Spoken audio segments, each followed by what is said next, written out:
Recent flooding and excessive rain in the past few weeks has left the Jesus House's women and children's shelter with a hole in their roof and a lot of flooding damages. Now the residents are still able to live there, but now the next step is making sure they can fix the damage. Christina, how much do they say these repairs cost? Well, Jolena, it's going to cost them $36,000 to repair the damages that's done to their new center that was just built this year. Now, they have received an anonymous donation of $10,000, which brings them down to $26,000 as their remaining costs. However, despite the pricey price, Jesus House does tell me that they are keeping the faith and that they know God will make a way. Alicia Ramirez makes sure the buckets at Jesus House of Odessa Women's and Children's Shelter aren't filling up with water anymore. And then we just changed out the buckets every morning. We would dump them out and, scoot them over and dump them out and scoot them over. It took about 4 days, 4 or 5 days for it to quit dripping.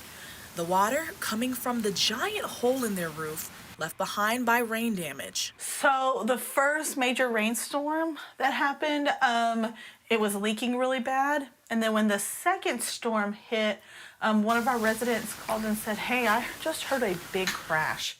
So she was freaking out. She didn't know if somebody hit a wall or what. So when we got here, me and Laura came back here and it had fallen in. The side entrance for residents and one of the laundry rooms they use are the only 2 areas in the center that have damage. And then the floor was just flooded. You can see where, it's left spots that we're still working on, and how it's runs down the wall. Ramirez tells me they have insurance on the center, but the insurance company will not be covering the cost of repairs because they say it's a maintenance issue. So Jesus House will be in charge of coverage. So we do have to raise $26,000. So the roof itself was going to be, it's just the labor is what is the $36,000 is total, because the materials and things like that were donated. So we just have to raise the labor costs, which is $36,000, and we got a $10,000 donation. So we just need $26,000 more. Despite the high cost, they are keeping the faith that God will make a way. Because the Lord's not gonna bring us to this spot to just leave us. He brought us this far, and He'll continue to take us further along, and He'll provide one way or another.